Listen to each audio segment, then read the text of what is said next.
Imagine standing in your wedding dress while your father tells 400 guests you are no longer his daughter. He thought humiliating me would destroy my life, but he had no idea I was holding a secret that had been buried for 24 years. That envelope in my hand was about to prove that the son he chose over me did not share a single drop of his blood. My name is Savannah Locke. I am 29 years old, a landscape architect by trade, and for the better part of my life, I have felt like a ghost haunting the hallways of my own home. I design gardens for a living, creating spaces where roots can take hold and flourish, where boundaries are defined by blooming hydrangeas and stone pathways rather than silence and cold shoulders. It is ironic, I suppose, that I spend my days ensuring other things have a place to grow when my own place in this world was systematically pruned away, branch by branch, until there was almost nothing left. To understand why a father would disown his daughter at her own wedding, you have to understand the man he is, and more importantly, the man he became after my mother died. Graham Locke is a name that carries weight in Seattle. If you look at the skyline, you see his signature in steel and glass. He is the founder of the Locke Meridian Group, a real estate empire worth hundreds of millions of dollars. In the business journals, he is the symbol of the self-made man on the West Coast, the rugged visionary who turned wet Pacific Northwest soil into gold. But the truth, the one not printed in the glossy magazines, is that he did not build it alone. My mother, Laura, was the co-founder. She was the steady hand to his ambition, the architect of the details he often overlooked. She owned a significant percentage of the company, and for the first 12 years of my life, we were a unit. We were the Lockes. But when cancer took her, it did not just take a wife and a mother. It took the only person who reminded Graham Locke that a family is not a corporation. Most widowers grieve. My father rebranded. 6 months. That was all it took. 180 days after we lowered my mother into the ground. Serena walked through the front door. She was a former state beauty queen turned social media lifestyle consultant, a woman who treated existence as a series of curated photo opportunities. She arrived like a gust of wind scented with expensive gardenia perfume and an absolute terrifying need for control. And she did not come alone. Holding her hand was Caleb.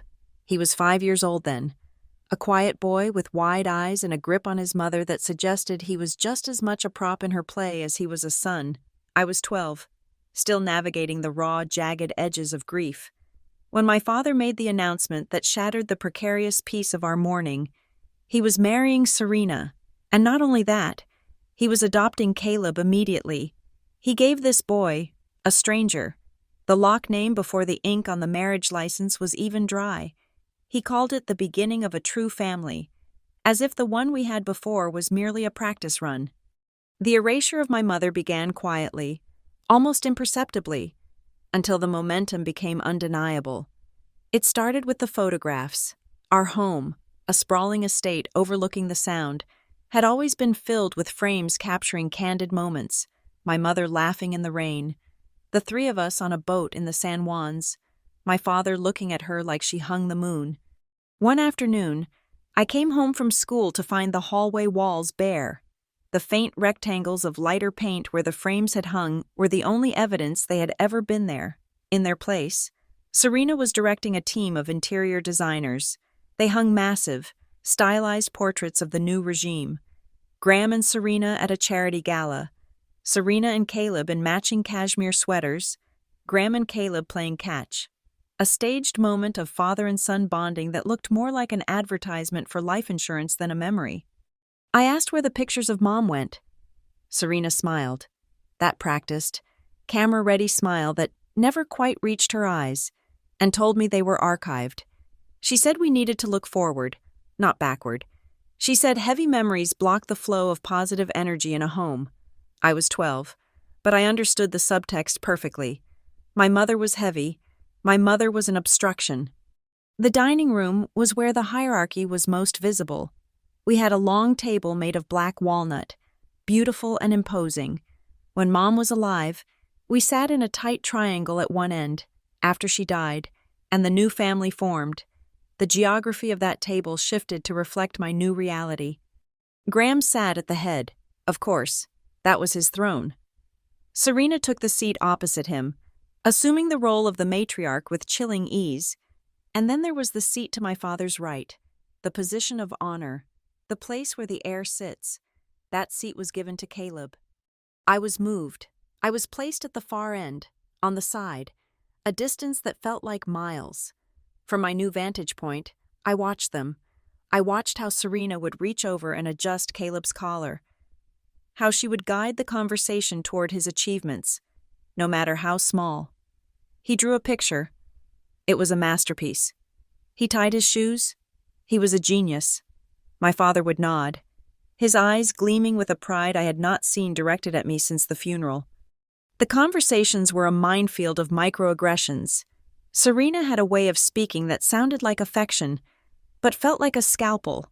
She would look at me across the expanse of walnut and say that I should be so grateful. She told me constantly how lucky I was that Graham kept me, that he provided for me even after my mother was gone. As if fatherhood was a subscription service he could have canceled upon the death of his wife. Graham was no better. He adopted a new vocabulary, one that excluded me by definition. He loved to talk about legacy. He would raise a glass of wine and toast to the future, to the real Locks. He would look at Caleb, who shared none of his features, and say that the boy had the Locke fire in his belly. He would talk about building an empire for his son, while I sat there, sharing half his DNA, invisible. It was not physical abuse. I want to be clear about that. There were no bruises, no locked closets, no raised fists. If you looked at us from the outside, we were the picture of upper-class perfection. We wore designer clothes. We went to private schools. We vacationed in Aspen and the Hamptons. But the cruelty was in the silence. It was in the coldness. It was in the systematic way they edited me out of the narrative. The discrepancy in our living conditions was the physical manifestation of their hearts. When Caleb turned 10, Serena decided he needed a space that reflected his potential. They renovated the entire West Wing for him. He got a gaming room, a custom-built study area, and furniture imported from Italy. It was a suite fit for a prince. My room, on the other hand, remained exactly as it had been when I was a child. The furniture was dated, the paint chipping in the corners. When I asked for a new desk because mine was wobbling, Serena sighed. She told me that my room was full of old energy, that it was cluttered with things from the past, meaning my mother's things, and that investing in it felt like throwing money into a black hole. She said I should be content with what I had. She called my room a museum of grief and said she did not want to disturb the dust. So I stopped asking. I learned to be quiet. I learned that if I made myself small, if I did not demand anything, the stinging comments would be fewer. I retreated into my studies, into drawing, into the plants and trees that I loved, because they did not care about bloodlines or bank accounts. But the most painful part was not the furniture or the photos. It was the stories. My father loved to tell stories at dinner parties. He would regale guests with tales of the Locke history, of the struggle to build the company. In these stories, my mother was mentioned less and less, until she vanished completely. And I became a footnote. I was referred to as Laura's daughter, as if I had no relation to him. Caleb was my son. I was a lingering obligation from a previous life. I remember one Christmas specifically. I was 16. We were hosting a massive party. The house was filled with the city's elite. I was wearing a dress I had bought with my own allowance because Serena had forgotten to order me one when she outfitted the rest of the family. A business associate approached my father and asked about his children. My father put a hand on Caleb's shoulder, beaming. He introduced him as the future of Locke Meridian. He talked about Caleb's grades, his sports, his leadership potential. The associate nodded, impressed, and then looked at me, standing awkwardly to the side holding a tray of appetizers because Serena had asked me to help the staff. "And who is this lovely young lady?" the man asked. My father barely glanced at me. He didn't smile. He didn't reach out to pull me into the circle. He just took a sip of his scotch and said, "That is Savannah. She is finding her way." That was it. No claim of ownership, no pride, just a vague statement that placed me nowhere. I was not a daughter. I was just a person in the room, finding my way, preferably toward the exit. The cruelty of my family was a slow poison. It was the kind of abuse that leaves no marks for a teacher to see, no scars for a doctor to report. It was the abuse of exclusion. It was the feeling of being a guest in your own home, a guest who has overstayed their welcome by about a decade. It was the realization that the only reason you have a roof over your head is because it would look bad for the brand if you were thrown out on the street. I learned to survive by observing. I watched Serena manipulate every situation to her advantage. I watched Caleb absorb the entitlement like a sponge, growing from a quiet 5-year-old into an arrogant teenager who believed the world owed him everything because his last name was Locke. And I watched my father, the great man, become small and blind, rewriting history to suit the woman who controlled his present. I did not know then that I was already gathering evidence. I did not know that every slight, every exclusion, every cold look was being filed away in my memory, building a case for a trial I did not yet know was coming. I just thought I was living my life. I thought I was just unlucky.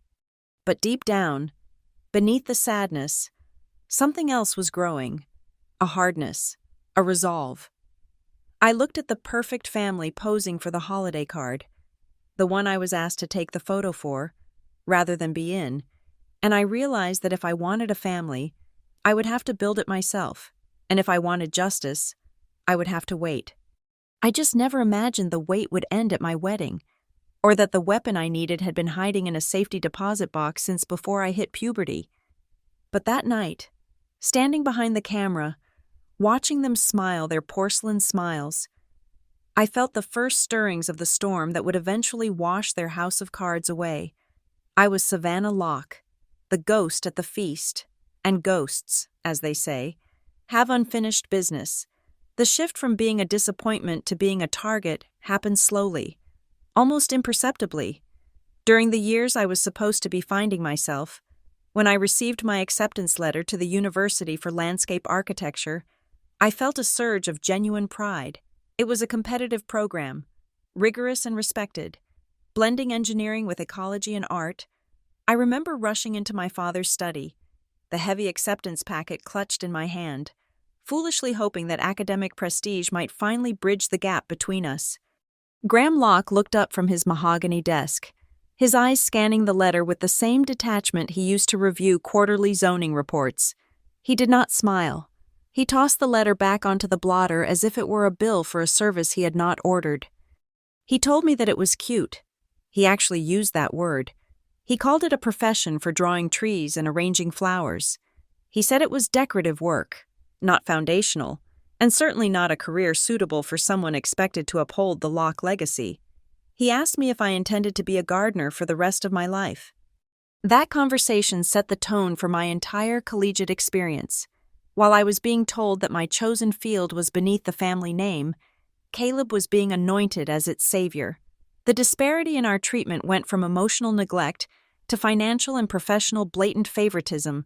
Caleb, who was barely scraping by with passing grades in general business studies, was treated like a crown prince in exile. Serena made sure the world knew it. Her social media feeds were a constant barrage of Caleb's manufactured achievements.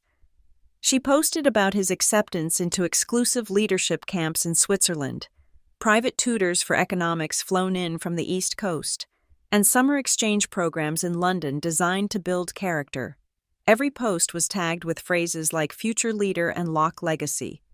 Behind the scenes, the financial faucet was wide open for him. He had an unlimited credit card, a luxury apartment off campus, and a brand new sports car for his 18th birthday. I, on the other hand, was given a lecture on the value of grit. My father told me that if I wanted to pursue a degree in gardening, I could pay for it myself. It was a lesson in economics, he said. So, I did. I applied for every scholarship available.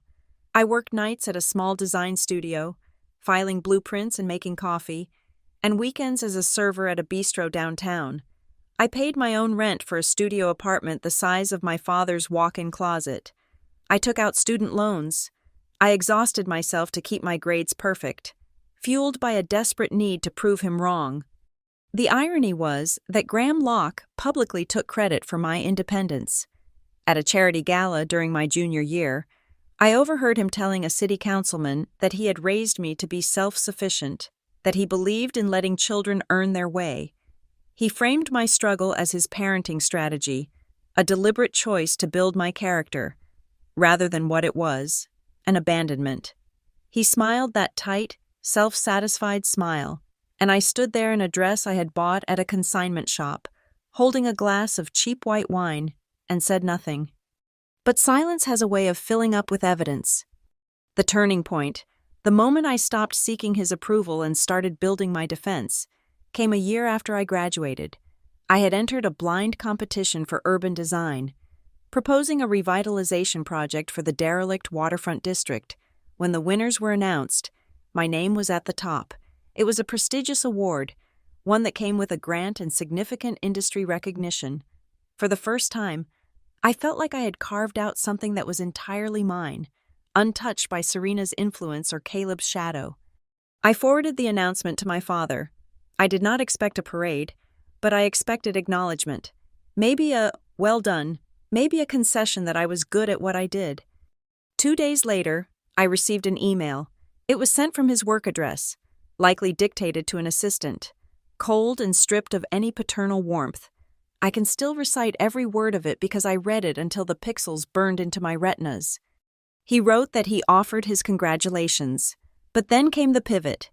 He wrote that I should remember that I only carried the Locke name on paper. He told me not to set my expectations too high regarding any future inheritance or role within the family business, as my path was clearly divergent from the company's core interests. I sat in my cramped apartment, the glow of the laptop illuminating the tears drying on my cheeks, only on paper. He had put it in writing. He had explicitly stated that my biological connection to him was a technicality, a bureaucratic detail rather than a bond. That night, I remembered something my mother had told me when I was very young, back when she was navigating the treacherous waters of corporate contracts. She had said that papers do not lie. People lie. People forget. People rewrite history to make themselves look better, but papers stay the same. I wiped my face. I walked over to my small printer. I hit print. The sound of the machine whirring to life was the first sound of my counteroffensive. I printed that email. I punched 3 holes in it.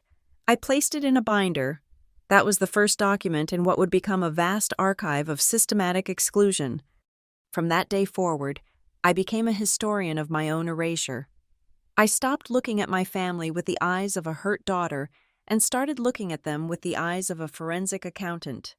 I noticed things I had previously tried to ignore. I began to track the meetings. Serena was constantly advising Graham on tax planning. She used buzzwords like asset protection and streamlining the estate. I would visit the house for obligatory Sunday dinners and see the family lawyer leaving just as I arrived. I noted the dates. I noted the moods. I realized they were moving assets. They were slowly, methodically transferring properties and holdings into trusts that explicitly named Caleb as the primary beneficiary. They claimed it was for tax efficiency, but you do not need to cut a biological daughter out of a trust to save on taxes. You do it to rewrite the line of succession. When I finally saved enough capital to launch my own firm, Everline Studio, I made one last attempt to involve my father. It was a professional pitch. I presented a business plan. I asked for a seed investment, offering him equity and a standard rate of return. I treated him like a bank, thinking he would respect the hustle. He declined immediately. He told me he made it a rule not to mix the family company with personal passion projects. He said it would be a conflict of interest, and that he did not want to risk company resources on a boutique firm that might not survive the fiscal year. 3 months later, Locke Meridian Group announced a partnership for the interior design of their new flagship luxury condos. The contract was worth hundreds of thousands of dollars. The company they hired was a small, obscure firm with no portfolio, run by a woman named Felicity. Felicity happened to be Serena's sorority sister and former pageant coach.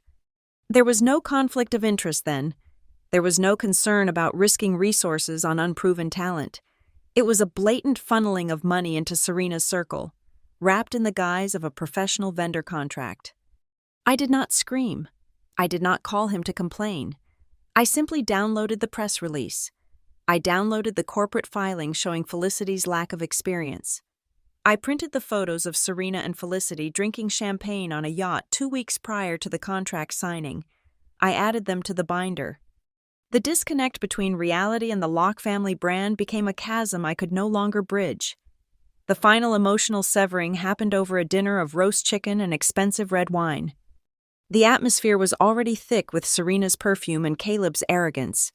Caleb was talking about his internship at the company, a position created specifically for him, where he apparently spent most of his time lunching with executives. He was complaining about the workload. Serena reached over and squeezed his hand, her diamond rings catching the light of the chandelier. She looked at Graham, her eyes shining with that manufactured devotion. She said that Caleb was the future of this name. She said he was the one who would carry the torch forward. Then, her gaze flickered to me, sitting at the end of the table, picking at my food.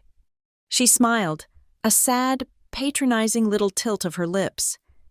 She said that the other things, meaning me and my mother's memory, were just sweet memories. Beautiful, she said. But in the past, I stopped eating. I looked at my father. I waited for him to correct her. I waited for him to say that I was also the future, that I was also a Locke, that I was sitting right there in flesh and blood. Graham Locke did not look at me. He lifted his wine glass, swirled the deep crimson liquid, and took a slow sip. He said nothing. His silence was a signature on the document of my disownment.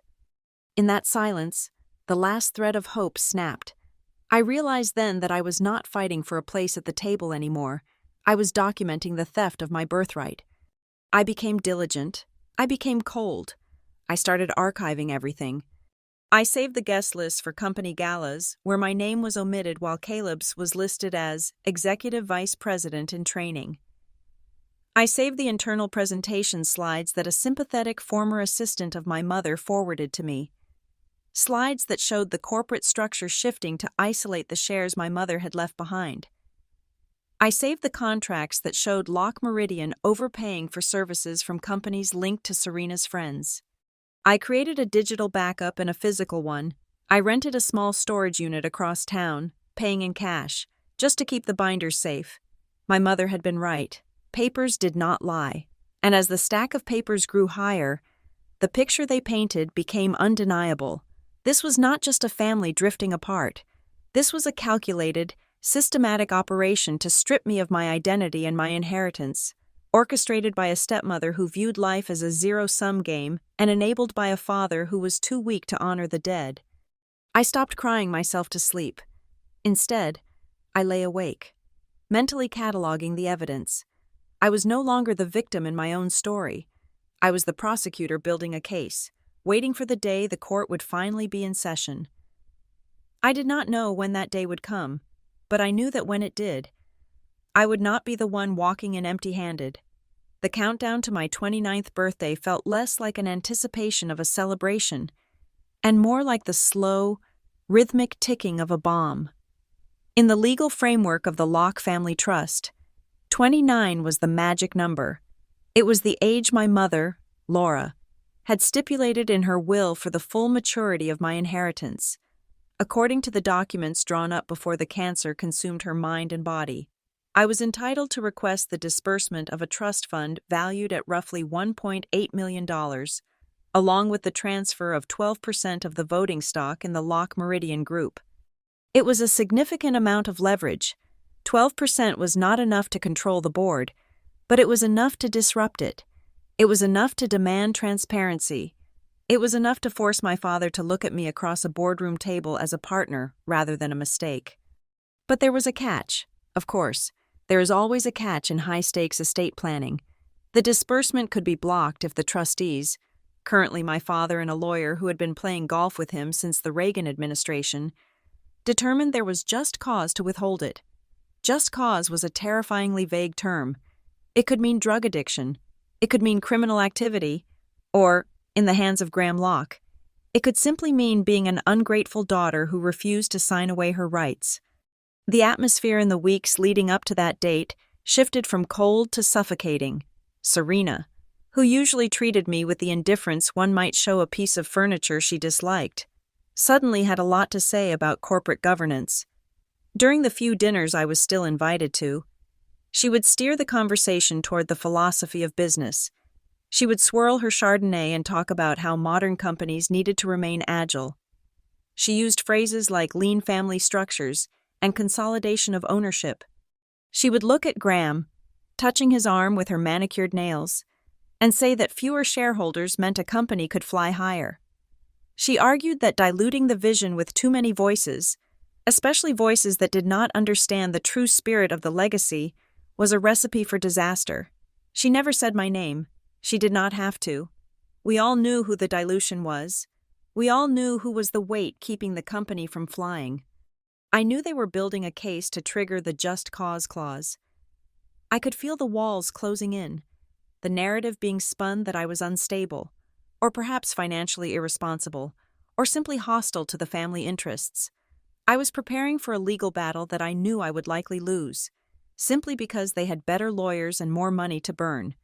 Then came the phone call that changed the battlefield entirely. It was a Tuesday morning. The rain was hammering against the windows of my small studio office. The caller ID displayed North Harbor Private Bank, an institution I had heard of but never banked with. It was the kind of bank that did not have ATMs or tellers, just mahogany desks and silence. The voice on the other line was professional, grave, and polite. The woman introduced herself as a senior account manager. She told me that she was calling regarding a safety deposit box registered to Laura Locke, with myself listed as the sole beneficiary upon her death. I froze. My mother had been gone for 17 years. I asked the woman why I was only hearing about this now. She explained that the box had been prepaid for 20 years. The lease was set to expire in 3 weeks. They had been trying to locate me based on the old contact information my mother had left, which was my childhood home address. Naturally, Serena had never passed along the notices.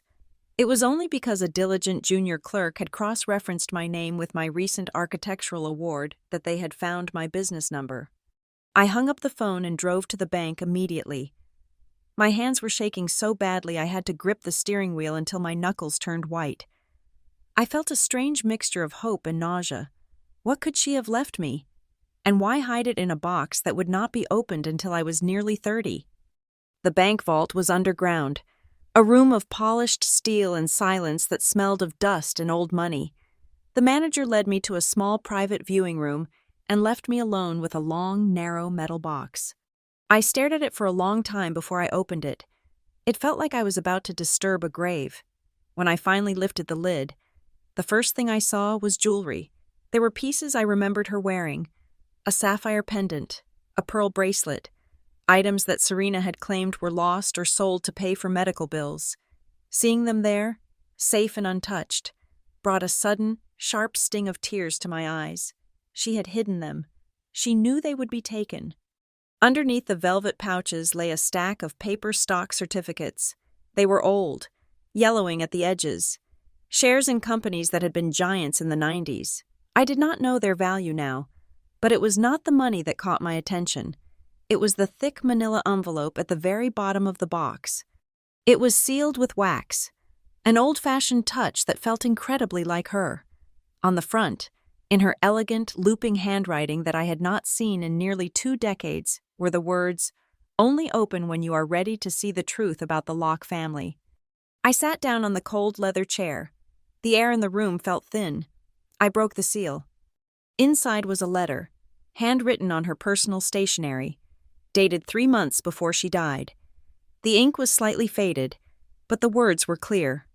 Reading it was like hearing her voice whispered directly into my ear. She did not waste time with pleasantries. She wrote that if I was reading this, she was gone, and I was likely facing a crossroads with my father. She wrote that she loved me more than life itself, but she had failed to protect me while she was alive because she was too weak, too sick, and too afraid of what Graham would do if the family image was shattered. Then the tone shifted. It became sharp, analytical, almost fearful. Laura wrote that she had suspected the affair between Graham and Serena long before anyone else knew. She had seen the way Serena, then just a stylist and friend of the family, looked at Graham, but she had also seen something else. She had seen Serena with another man. She had seen Serena arguing in hushed tones with someone who was not Graham, someone who looked familiar but whom she could not place at the time. When Serena announced she was pregnant with Caleb, the timeline had not added up for my mother. Graham had been away on business trips for weeks at a time during the conception window, but Graham, blinded by vanity and flattery, had accepted the paternity without question. My mother, however, was a scientist at heart. She needed proof. The letter detailed how, in the final months of her life, despite the chemotherapy and the exhaustion, she had hired a private investigator to obtain samples. She called it Project Aurora. It was a code name she used to hide the expenses from my father's accountants. She wrote that Project Aurora was a series of genetic tests she had secretly commissioned. She wrote that the results were confusing, terrifying, and dangerous. She mentioned a phrase that made the hair on the back of my neck stand up. 1 baby and 2 men named Locke. She did not explain what that meant in the letter. Instead, she wrote that she had entrusted the full file and the biological proofs to the only person she could trust to keep them safe from Graham's reach. Clipped to the last page of the letter was a business card. It was cream-colored, heavy stock, slightly bent at the corner. It read, Dr. Lila Monroe, Helix Core Diagnostics. There was a phone number and a handwritten note on the back of the card in my mother's script. She keeps what your father thinks is buried. The final paragraph of the letter broke me. My mother wrote, When you feel like you are being erased, Savannah, when you feel like they have written you out of the story, remember that the truth is the only weapon no one can take away. You do not have to use it. You can burn this letter and walk away. But if they try to destroy you, if they try to take what is yours, open the box.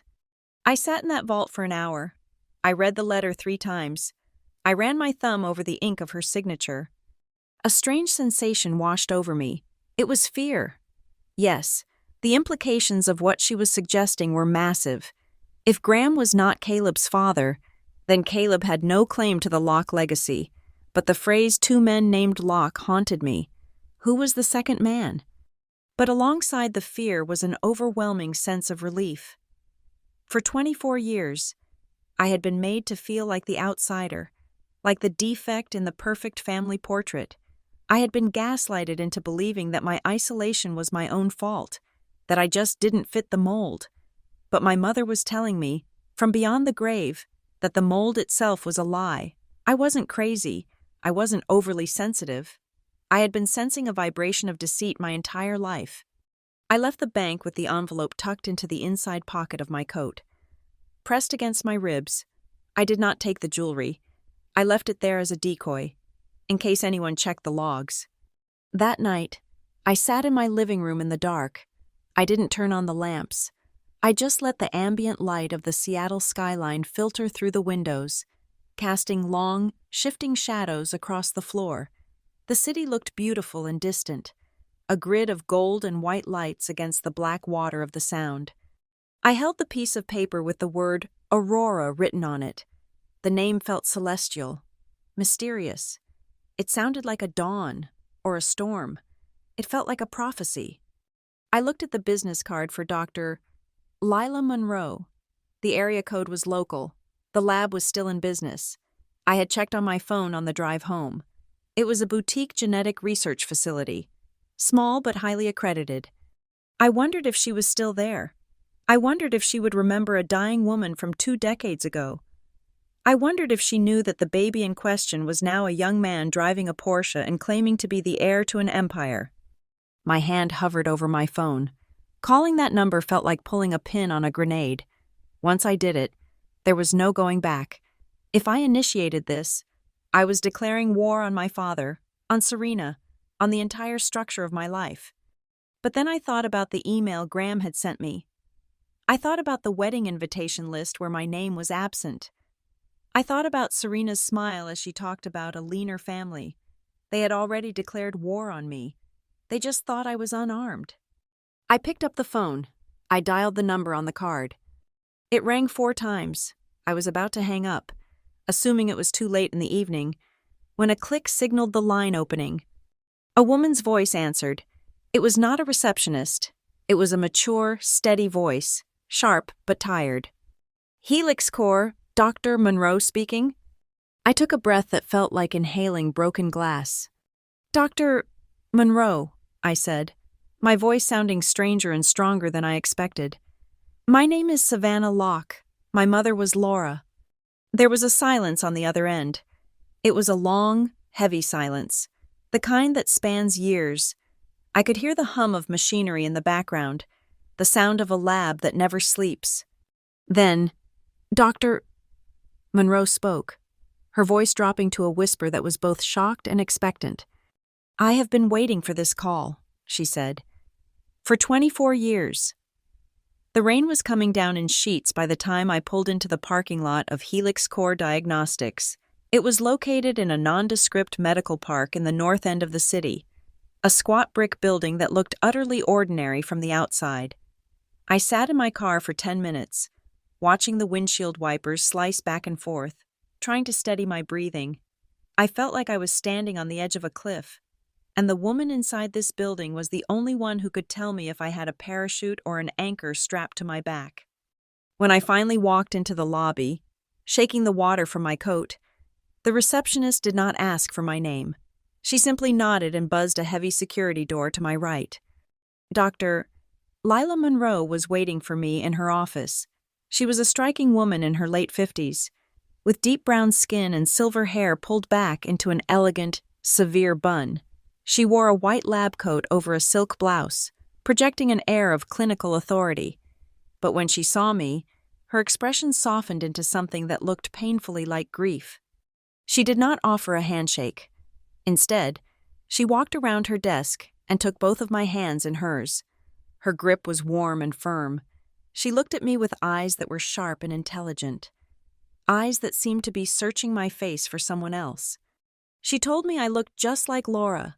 She said it with a heaviness that suggested my resemblance was both a gift and a tragedy. Lila gestured for me to sit in a leather armchair opposite her desk. The office was lined with bookshelves and framed degrees, but there was a small framed photo on the corner of her desk that caught my eye. It was a group of young women at a university graduation, laughing, their arms thrown around each other. I recognized my mother instantly, her head thrown back in joy, looking more vibrant than I ever remembered her. Lila poured tea from a ceramic pot into 2 cups. She told me that she and my mother had been roommates in college. She said they had shared secrets, clothes, and dreams long before Graham Locke or cancer had entered the narrative. She explained that when my mother came to her 24 years ago, terrified and dying, Lila did not ask questions. She just opened the lab. Lila unlocked a drawer in her desk and pulled out a thick gray file folder. It looked old. The edges were worn, and the label was typed on a typewriter, not printed. It read simply, Project Aurora. She placed her hand on the file but did not open it yet. She explained that 6 months before she died, Laura had come to this office in a state of controlled panic. My mother had been undergoing aggressive chemotherapy at the time. She was frail, wearing a wig, and exhausted, but her mind was razor sharp. She told Lila that she needed to know the truth about the woman who was circling her husband like a vulture. Lila told me that my mother had brought 3 samples that day. The first was hair from Graham's hairbrush. The second was a few strands of hair she had managed to pull from Serena's coat when Serena had come over for a friendly visit to bring soup. And the third sample was the most difficult one to obtain. It was a single, fine hair taken from a blue knit cap belonging to Caleb, who was barely a toddler at the time. Project Aurora was not a simple checkup.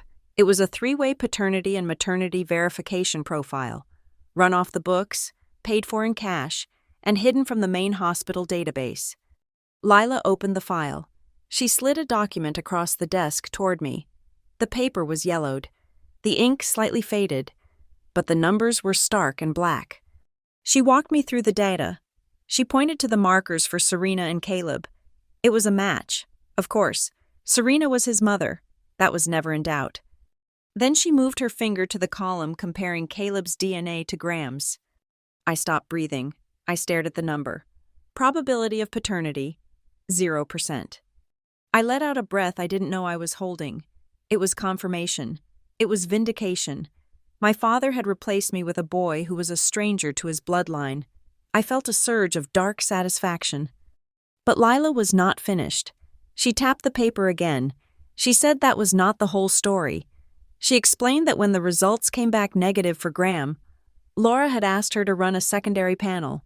My mother had suspected something else, something darker and more complicated than a simple affair with a stranger. Laura had kept a lock of hair from Owen Locke, Graham's younger brother, my uncle who had died in a car accident 3 years prior to Caleb's birth. Laura had kept it in a locket, a sentimental keepsake. She gave it to Lila and asked her to run the comparison. Lila turned the page. The probability of paternity between the sample labeled Owen Locke and the sample labeled Caleb was 99.9%. The room seemed to tilt on its axis. I gripped the arms of the chair to keep from sliding off. Caleb was not a stranger. He was my cousin. He was a Locke. But he was the son of the dead brother, the black sheep of the family who had always lived in Graham's shadow. Lila watched me process the information. She explained that Serena had been involved with Owen before his death. It was a known secret that they had dated briefly, but everyone assumed it had ended. Clearly, it had not, or at least, it had overlapped in ways no one wanted to admit. I asked Lila if she was sure. I asked if there could be a mistake. Lila shook her head. She told me that Laura had insisted on running the test twice. She had sent a duplicate set of blinded samples to a lab in Oregon under false names, just to be certain. The results were identical. Helix core was just one of the confirmations. I looked at the papers. This changed everything. It meant Serena had passed off Owen's son as a random adoption, or perhaps she had let Graham believe whatever he wanted to believe. But then Lila dropped the second bomb, the one that shattered whatever remaining respect I had for my father. I asked why my mother had never used this, why she had let Serena move into our house, take her place, and push me aside. I assumed she had died before she could tell him. Lila looked at me with profound sadness. She told me that I was wrong. She revealed that Laura had confronted Graham. 2 weeks before she went into hospice care, Laura sat Graham down in her hospital room. There were no lawyers present, no witnesses, just a dying wife and her husband. She showed him the papers. She told him that Caleb was Owen's son, not his, and that Serena had been lying about the timeline of her life. I felt a cold chill spread through my chest. Graham knew. He had known for 24 years. Lila explained what happened next. Instead of throwing Serena out, instead of protecting his daughter's inheritance, Graham had made a calculation. He was obsessed with legacy. He was obsessed with the image of the Locke dynasty. Owen was dead. Graham had no son. In his twisted logic, adopting Caleb, his brother's biological son, was a way to secure a male heir who carried the Locke blood, even if it was through the wrong brother. He had struck a deal. He buried the paternity results. He agreed to adopt Caleb and raise him as his own, legally cementing him as the heir.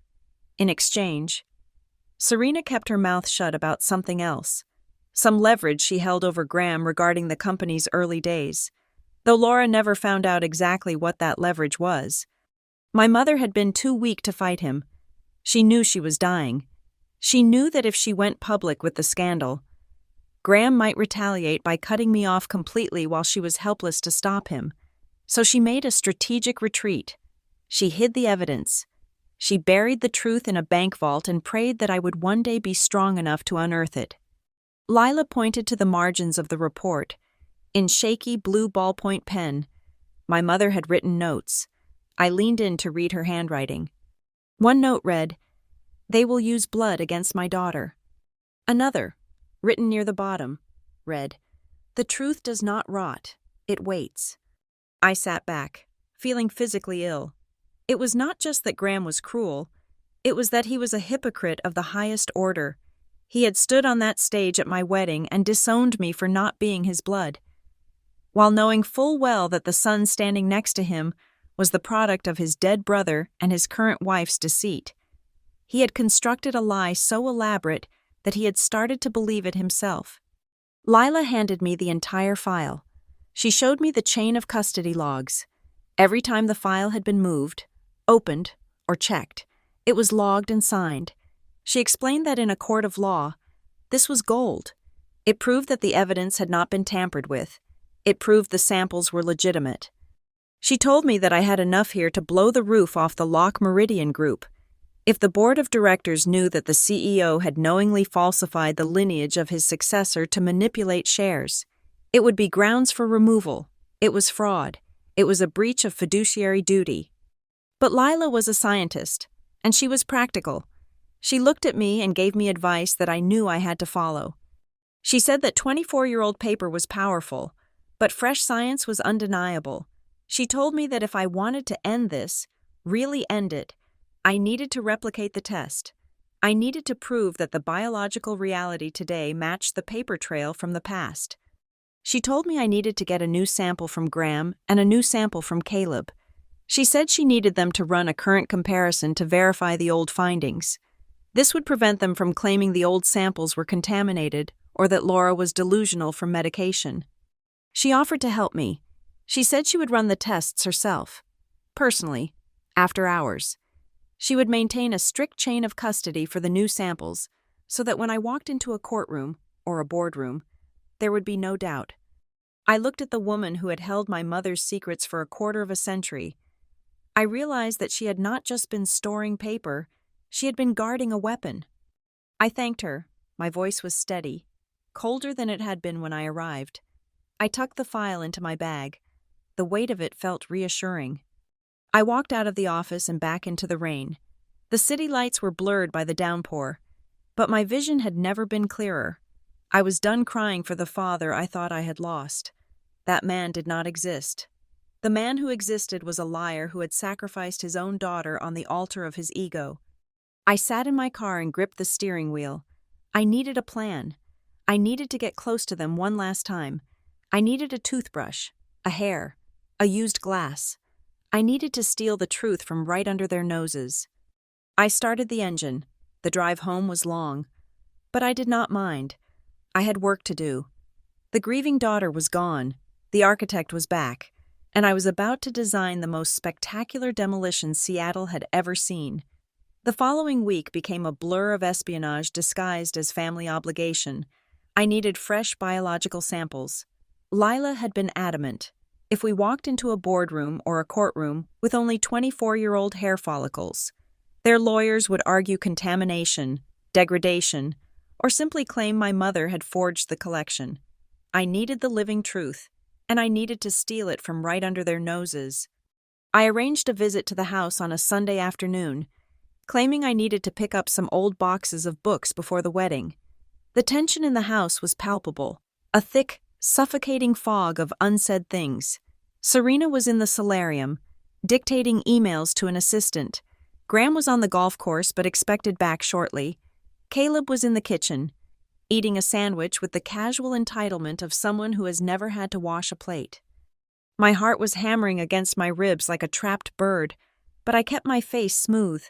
I moved through the house with the ghost-like invisibility I had perfected over 2 decades.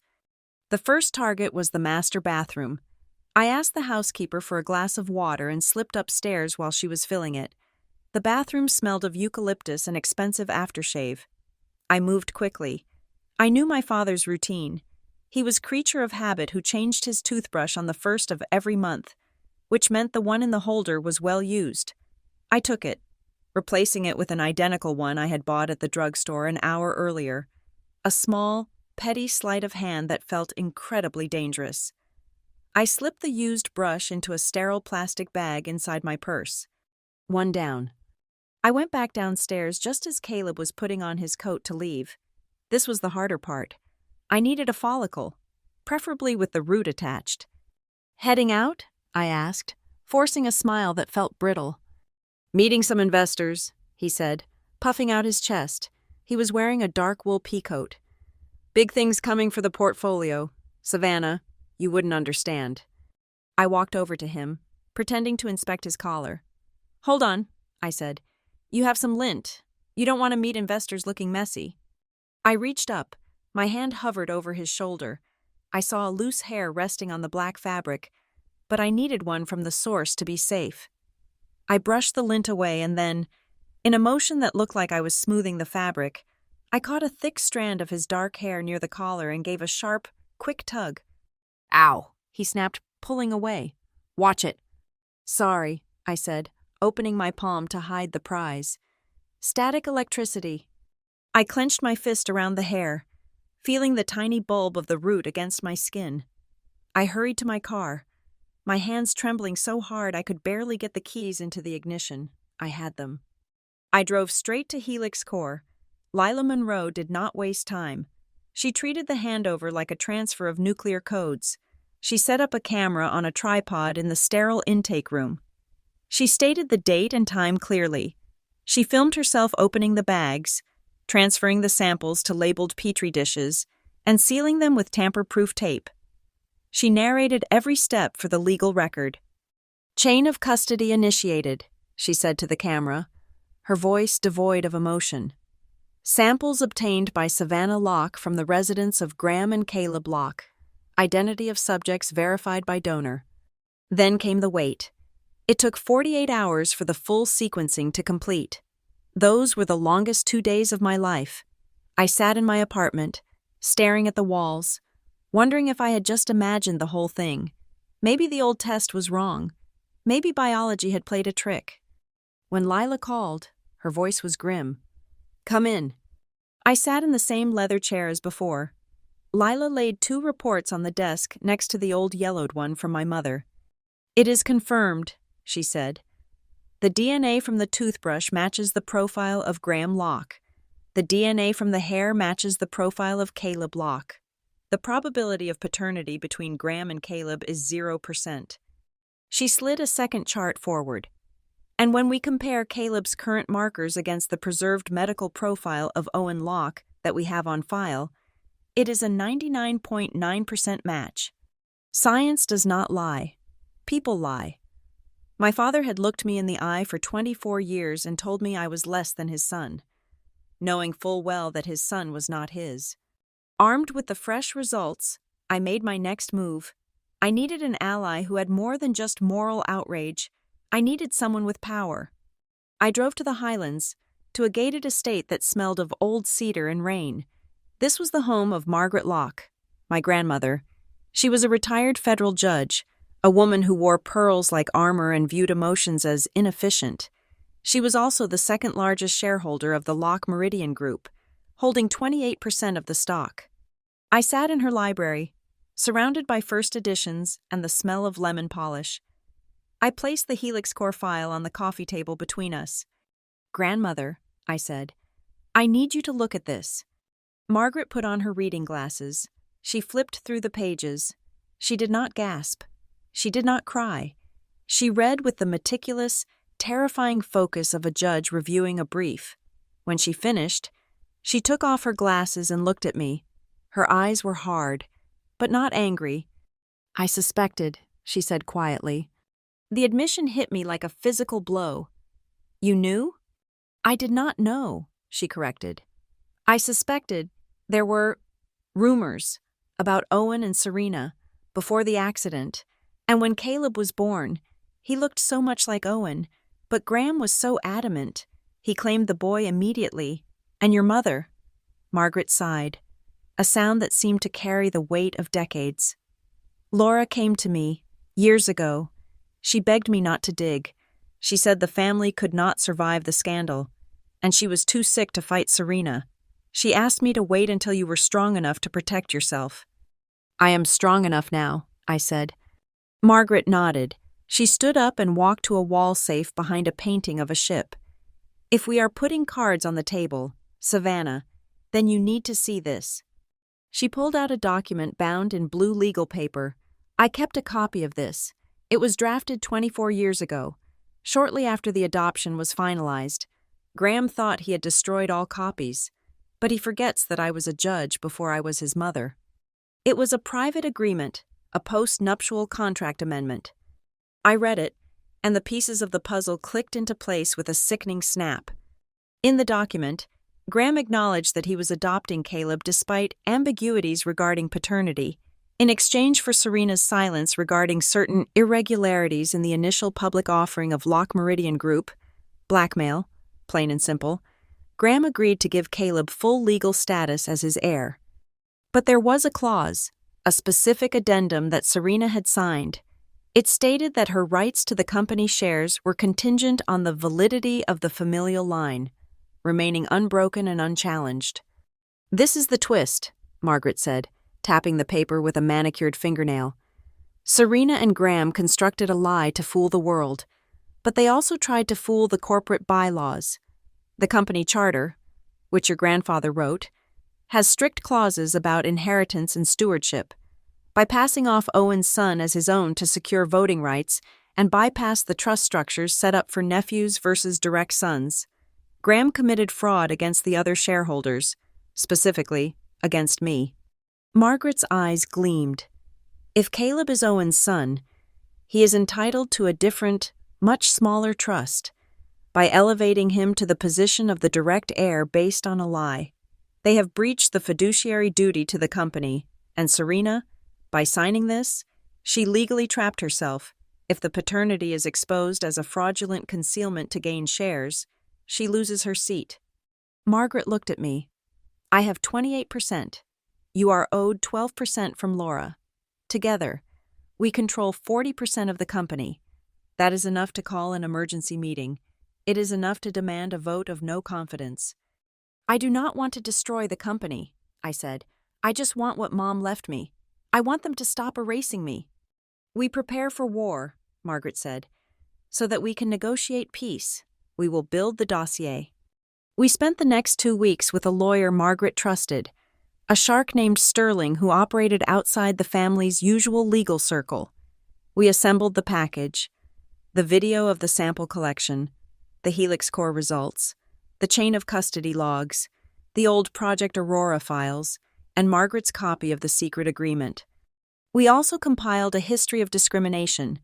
I handed over my binders, the emails, the exclusion from meetings, the disparate treatment in funding. Sterling looked at it all and whistled. "This is not just a family dispute," he said. "This is a pattern of systemic disenfranchisement based on a fraudulent premise. If we drop this on the board, Graham is finished." The plan was simple. We would approach Graham quietly before the wedding. We would show him the evidence. We would demand the immediate release of my trust and the transfer of my mother's stock. No questions asked. If he agreed, we would bury the secret for another generation. I would take my money and my husband and live my life. I was ready to be merciful. I was ready to let them keep their lie, as long as they gave me my freedom. But then, Serena pushed too hard. 3 days before the wedding, I received an email from my father's executive assistant. It was regarding the invoices for the venue and the catering, costs Graham had publicly promised to cover as the father of the bride. The email stated that the payment was on hold pending my signature on a new document attached. I opened the attachment. It was a waiver.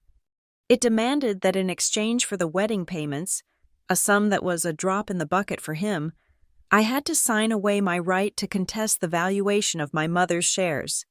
It essentially asked me to accept whatever price Graham decided the 12% was worth. Rather than the market value, it was a robbery disguised as a gift. I called my father. He did not pick up. Serena did. "Hello? Savannah," she said, her voice dripping with faux sweetness. "Graham is busy. We just want to get the paperwork tidied up before the big day. We thought it would be a nice way to start your new life with a clean slate. Less baggage." "You are holding my wedding hostage for my stock," I said. "We are just protecting the family assets," she replied. "Caleb is the future, dear. We need to make sure the company is streamlined for him. You understand. You have always been independent. We are just helping you make that official." Then she said the thing that sealed her fate. Honestly, Savannah, you should be grateful Graham is paying for the wedding at all. Considering everything, it is not like he owes you anything by blood. The line went dead. I sat there, holding the phone. The fury that rose in me was cold and absolute. They wanted to talk about blood? Fine. I called Margaret. "Do not sign the waiver," I said. "I assumed you would not," she replied. "What is the move?" "Bring the dossier," I said. "Bring the DNA. Bring everything. I am done negotiating." "When?" she asked. "The wedding," I said. "They want to make a scene about family values? They want to talk about who belongs and who does not? Let us do it in front of the 400 people they care about most." "That is the nuclear option, Savannah," Margaret warned, though I could hear the steel in her voice. "They push the button," I said. "I am just the explosion." The venue for my wedding, the Cascade Grand Hotel, was a sprawling masterpiece of marble and gold leaf overlooking the Seattle waterfront. It was the kind of place where the city's power brokers made handshake deals over scotch in the library bar, and where political careers were launched in the ballroom. It was everything my father valued. It was public, it was expensive, and it was a stage. When I had first announced my engagement to Noah, Graham had played the part of the benevolent patriarch perfectly. He had offered to cover 60% of the wedding costs. He called it his duty.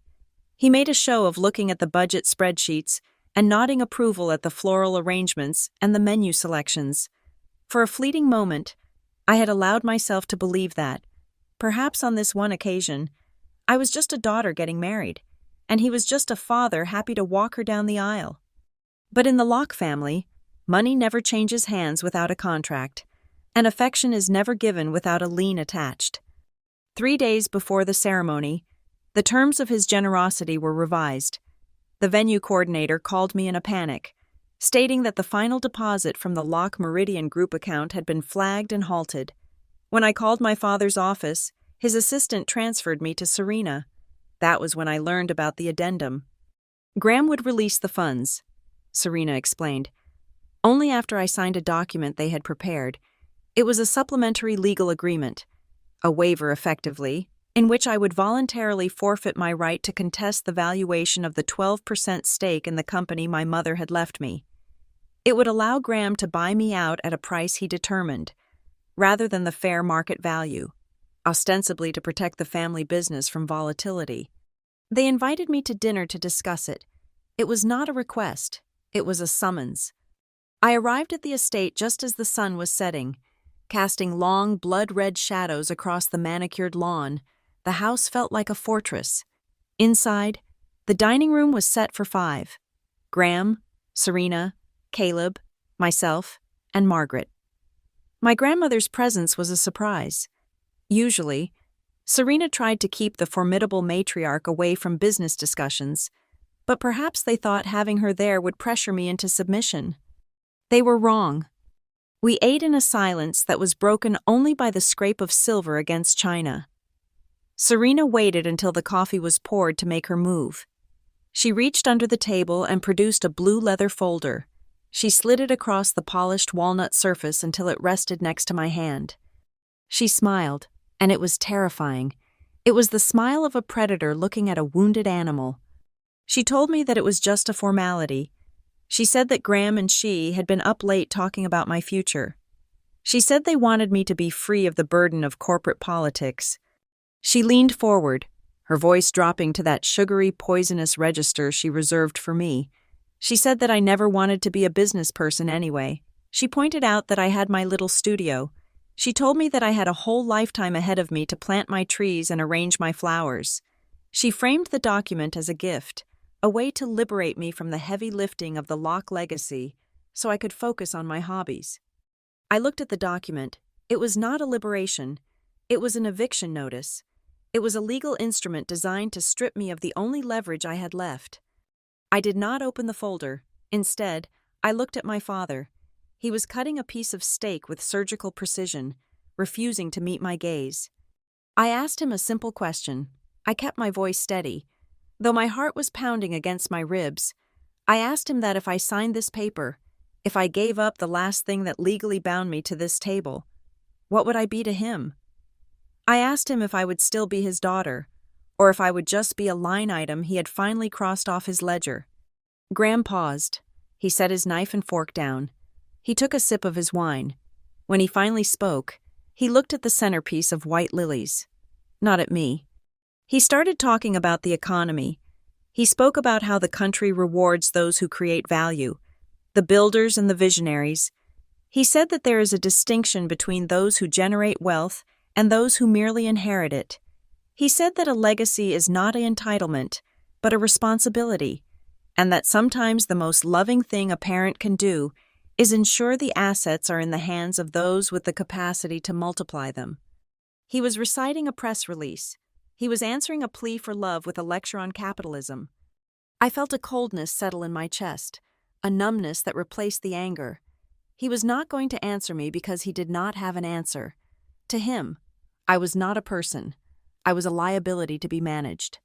Then, a hand slammed down on the table. It was Margaret. My grandmother, who had spent the last decade observing the family dynamics with a detached, judicial eye, had apparently seen enough. The sound of her palm hitting the wood echoed like a gunshot in the quiet room. She stared at Graham with a fury I had never seen before. She told him that this was enough. She said that she had watched him sideline me for years, but she would not sit there and watch him rob me. She looked at Serena and told her to put the pen away. She declared that as the second largest shareholder of the company, she would not sign any motion that allowed the dilution or undervalued acquisition of Laura's shares. She stated clearly that Savannah's rights were protected by the original charter and by Laura's will, and no dinner table extortion was going to change that. It was the first time in my life that someone in that house had stood in front of me and taken a bullet. Serena looked stunned. Her composure cracked. She looked from Margaret to Graham, waiting for him to silence his mother. But Graham looked shrunken, like a boy being scolded by a teacher. Threatened and cornered, Serena lashed out. She abandoned the pretense of the caring stepmother. She turned her gaze on me, and her eyes were full of malice. She laughed, a sharp, brittle sound. She asked Margaret why she was so concerned with protecting Laura's legacy when we barely knew if I was part of that legacy at all. The room went dead silent. Serena took a sip of her water and continued, her voice dropping to a conspiratorial whisper. She said that everyone knew Laura was unstable at the end. She said that Laura had her secrets. She looked at me and said that I never really looked like a lock. Did I? She insinuated that perhaps Graham was not just protecting the company from an incompetent heir, but from an illegitimate one. She planted the seed that maybe, just maybe, I was not the baby Laura had claimed I was. She was using blood. She was using the sacred concept of biological legitimacy as a weapon to delegitimize me. The irony was so thick I could taste it like metal in my mouth. She was sitting next to Caleb, a boy she had passed off as Graham's son for 24 years, while questioning my parentage. I looked at my father. This was his moment. This was the moment he could stop it. He could slam his hand on the table.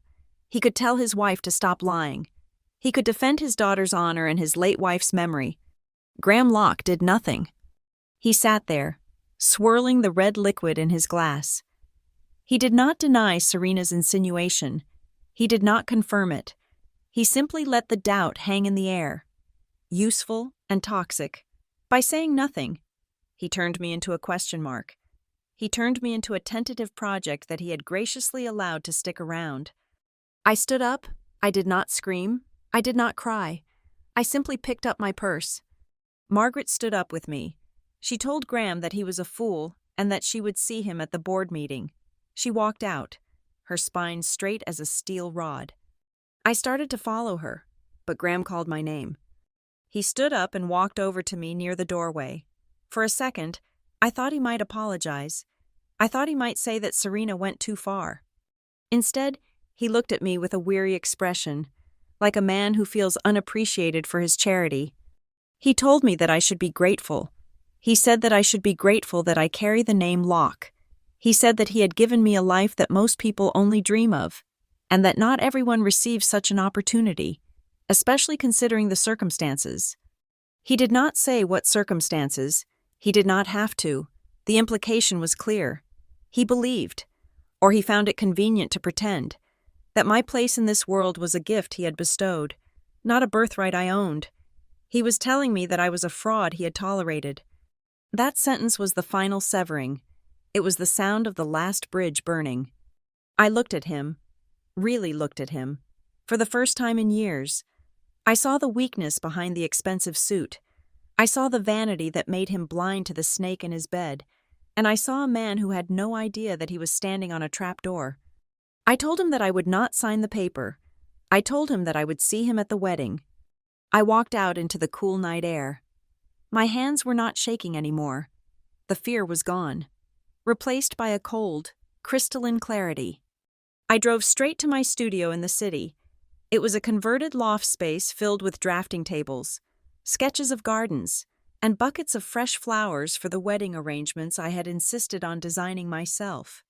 I stood in the middle of the room, surrounded by the scent of jasmine and roses. On my desk sat a large, cream-colored envelope. Inside it were the DNA results from Helix Core. Inside were the proofs that Caleb was not his son. Inside was the chain of custody that would stand up in any court. Graham wanted to make this about blood. He wanted to stand up in front of the world and define who was a real Locke and who was an imposter. He wanted to use genetics as a gatekeeping mechanism to strip me of my mother's legacy. Fine. I ran my hand over the envelope. If he wanted to talk about blood at my wedding, I would give him a conversation he would never forget. I would show him, and Serena, and Caleb, and every single person in that ballroom exactly what the blood said. I picked up a pen and pulled a piece of paper toward me. I began to write down the order of events for the reception. I crossed out the father-daughter dance. I crossed out the toast to the family. In their place, I wrote a single word: truth. The wedding was not going to be a celebration of a union. It was going to be an execution of a lie.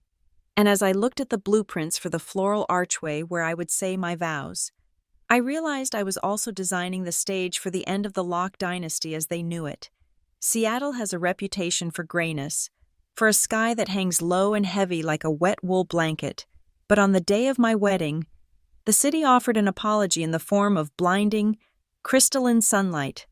The sky was a piercing blue, reflecting off the waters of the Puget Sound until the entire horizon looked like it had been polished with diamond dust. The Cascade Grand Hotel, perched on the edge of the water, gleamed in the afternoon light. It was a venue built for spectacles, a palace of glass and white marble where the city's elite came to see and be seen. From the window of the bridal suite, I watched the cars arrive. Limousines and vintage convertibles lined up in the circular driveway, depositing men in bespoke tuxedos and women in silk gowns. It was a parade of power. The mayor was there, shaking hands with the doorman. 2 federal judges were chatting near the fountain. CEOs of tech giants and the sharks of the venture capital world were mingling with financial columnists who could tank a stock with a single paragraph. They were here to celebrate the union of Savannah Locke and Noah Vance, but mostly, they were here to kiss the ring of Graham Locke. To them, we were the gold standard of the American family. We were success personified. They saw the real estate empire, the charity galas, the handsome son, the beautiful daughter, and the devoted second wife. They saw the myth my father had spent millions of dollars constructing. I watched Serena moving through the crowd on the terrace below. She was wearing a dress of silver chiffon that caught the wind, making her look ethereal, almost angelic. She was working the room with the skill of a seasoned politician. I could practically hear her script from up here. She would be telling the guests how emotional she was to see her little girl get married.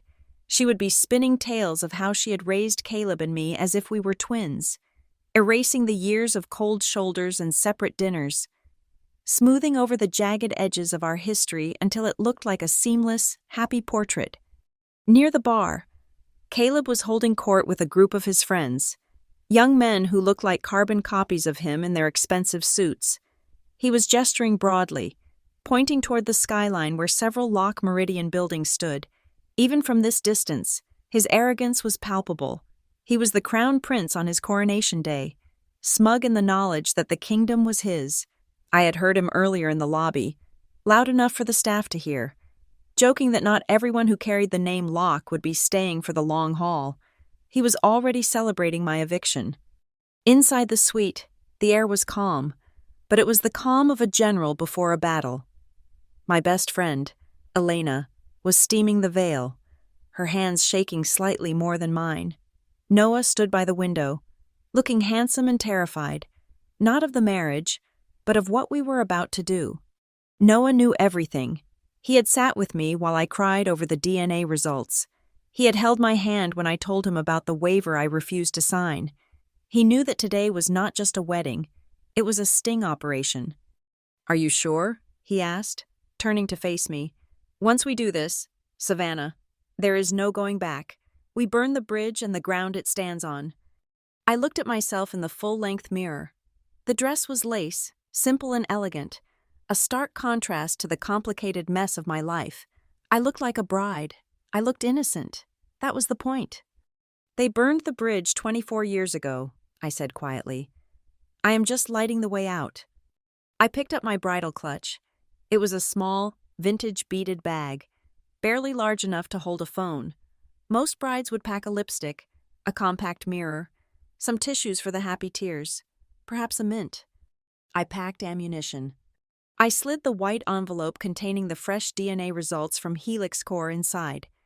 Next to it, I placed the folded photocopy of the secret agreement Margaret had given me, and finally, a small silver USB drive containing the high-resolution scans of the original Project Aurora files my mother had left in the vault.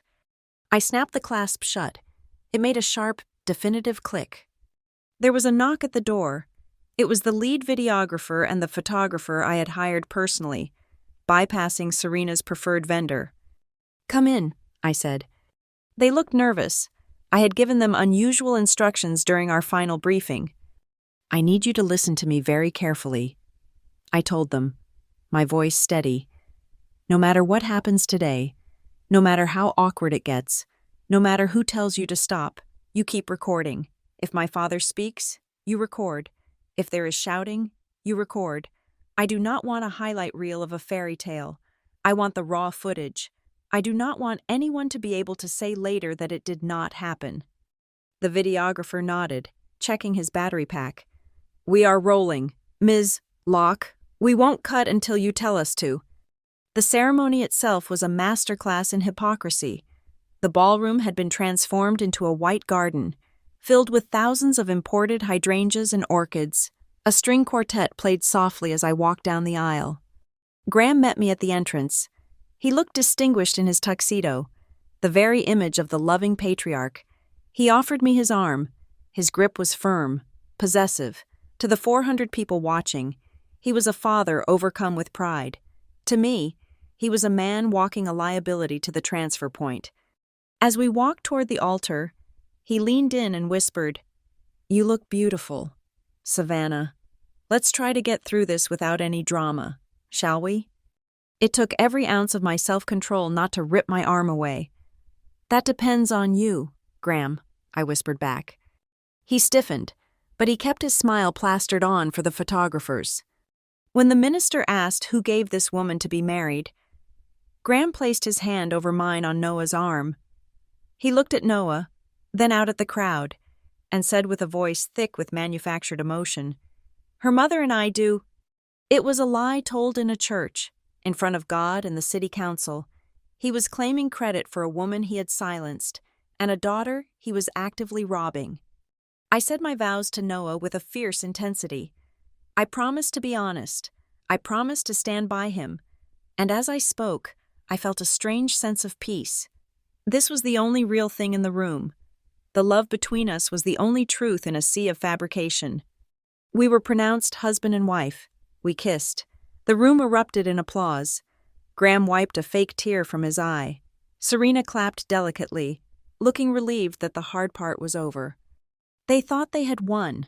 They thought that because I had walked down the aisle and played my part, I had accepted my defeat. They thought I was going to go quietly into the night, grateful for the scraps they threw me. They were wrong. The reception dinner was held in the grand ballroom. Crystal chandeliers hung from the ceiling like frozen fireworks. The tables were set with silver and fine china. The wine flowed freely, loosening tongues and lowering guards. We sat at the head table. Graham and Serena were to my left, Caleb next to them. Margaret sat on Noah's side, looking like a statue carved from granite, her eyes tracking every movement Graham made. After the salad course, the room began to settle. The murmurs of conversation softened. It was time for the speeches. The best man gave a funny, touching toast.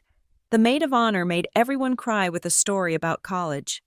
Then, Graham stood up.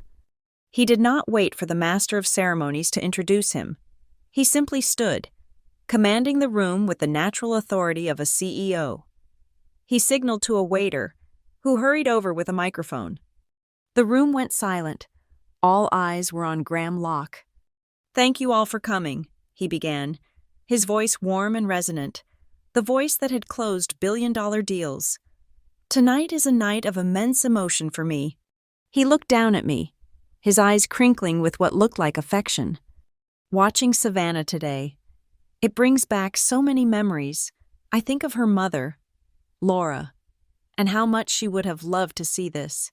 We lost Laura too soon, and for a long time, I thought our family was broken beyond repair." He turned to Serena, reaching for her hand. But then, Grace intervened. Serena came into our lives.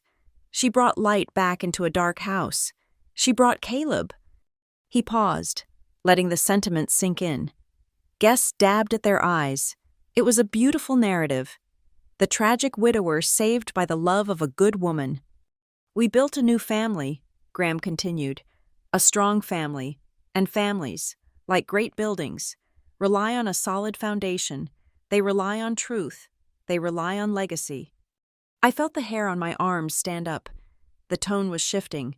The warmth was draining out of his voice, replaced by something harder, colder.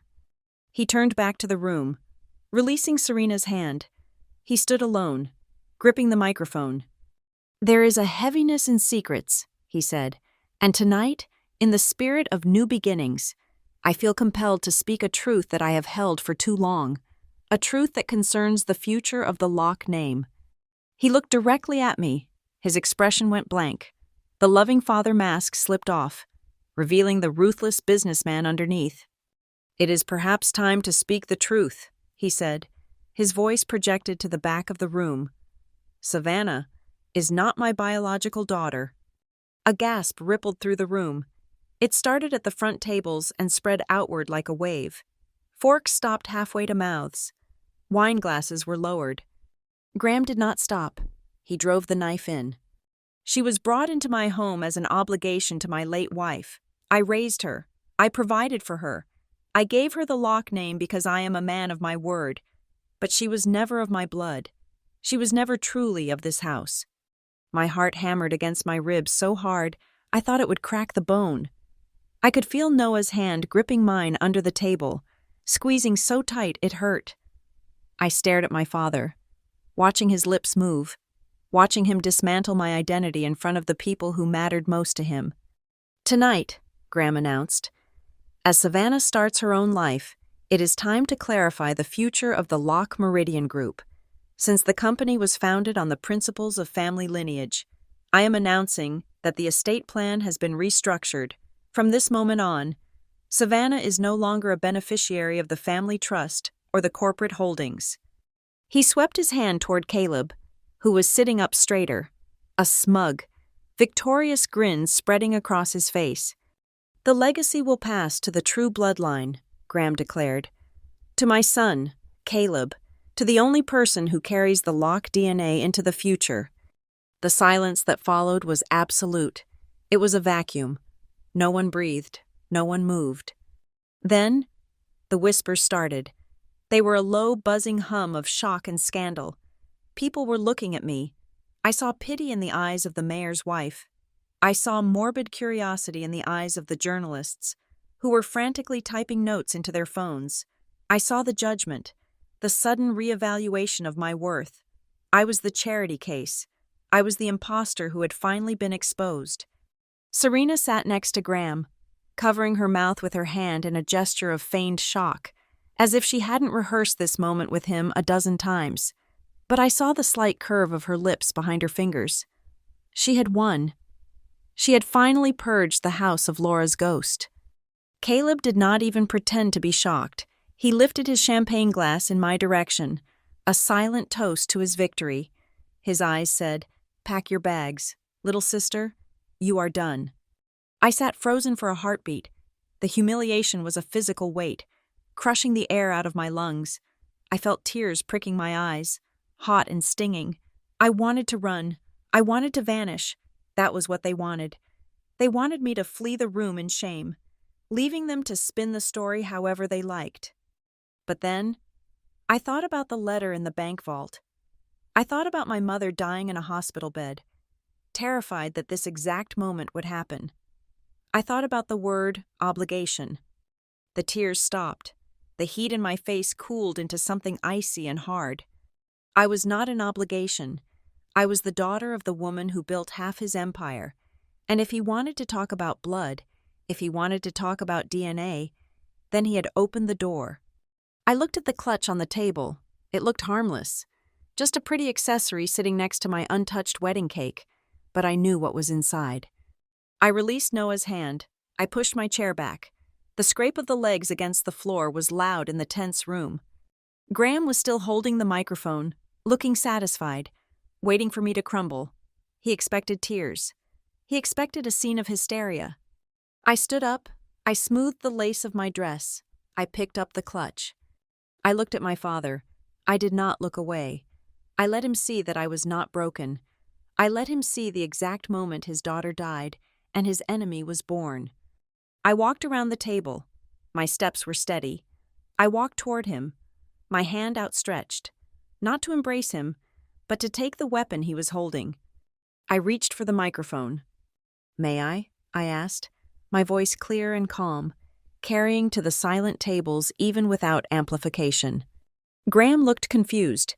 He hesitated, holding onto the mic for a second too long. He hadn't anticipated a rebuttal. He thought he had the final word. But the room was watching. He couldn't deny the bride a response without looking like a monster. He handed it to me, a flicker of doubt crossing his eyes for the first time. I took the microphone. I turned to face the room. 400 faces stared back at me. I saw the cameras rolling, the red lights blinking steady and unblinking. I opened my clutch. The silence in the ballroom was heavy enough to crush a man. I walked toward the microphone, my heels clicking against the marble floor with a rhythm that sounded like a countdown. Click, click, click. Every step echoed off the vaulted ceiling, louder than the whispers, louder than the shallow breathing of 400 guests who knew they were witnessing a public execution. I reached the stand and adjusted the microphone. I did not look at the floor. I did not look at my shaking hands, because they were not shaking. I looked straight at Graham Locke, who was still standing there, looking like a man who had just delivered a eulogy for his living daughter. "Thank you, Graham," I said, my voice ringing out clear and cold through the speakers. "Thank you for that strange and brutal candor. It is rare to see a man strip away the veneer of family so publicly." I paused, letting the words hang there. I scanned the room, meeting the eyes of the city's elite. I saw the mayor. I saw the board members. I saw the people who had spent decades worshiping the ground my father walked on. "If tonight we are going to talk about blood," I continued, my voice dropping an octave, becoming sharper, "then we should have the entire conversation. If blood is the only metric that matters in this family, if DNA is the sole ticket to the Locke legacy, then I think everyone in this room deserves to know exactly what the blood says." I reached into my beaded clutch. The sound of the clasp opening was a sharp snap in the silence. I pulled out the white envelope. It was thick, pristine, and emblazoned with the navy blue logo of Helix Core Diagnostics. I held it up. I made sure the light from the chandeliers caught the paper. I saw Serena's face drain of all color. The smug smile vanished from Caleb's lips, replaced by a flicker of genuine confusion. "This is a certified forensic DNA report," I announced. It was generated 48 hours ago by Helix Core Diagnostics. It follows a strict chain of custody. It is legal. It is verified. And it answers the question of lineage that my father just raised. A low murmur rippled through the crowd. A man in the back, a retired judge I recognized from Margaret's holiday parties, leaned forward and spoke loud enough to be heard. "In this case," he said, his voice gravelly and authoritative, "the truth would be very useful. Let us hear it." I ripped the seal. The sound of tearing paper was violent. I pulled out the summary sheet. I read the words slowly, enunciating every syllable so there could be no mistake. Subject 1, Graham Locke. Subject 2, Caleb Locke. Probability of paternity, 0%. The room gasped. It was a collective intake of breath that sucked the oxygen out of the air. Somewhere to my left, a glass slipped from a guest's hand and shattered on the floor, the crash punctuating the statistic like a gunshot. I did not look up. I kept reading. "We ran a secondary comparison," I said, my voice unyielding. "We compared the DNA profile of Caleb Locke against the preserved medical genetic profile of Owen Locke, Graham's deceased brother." I looked up then. I looked right at Serena. She was gripping the tablecloth so hard her knuckles were white.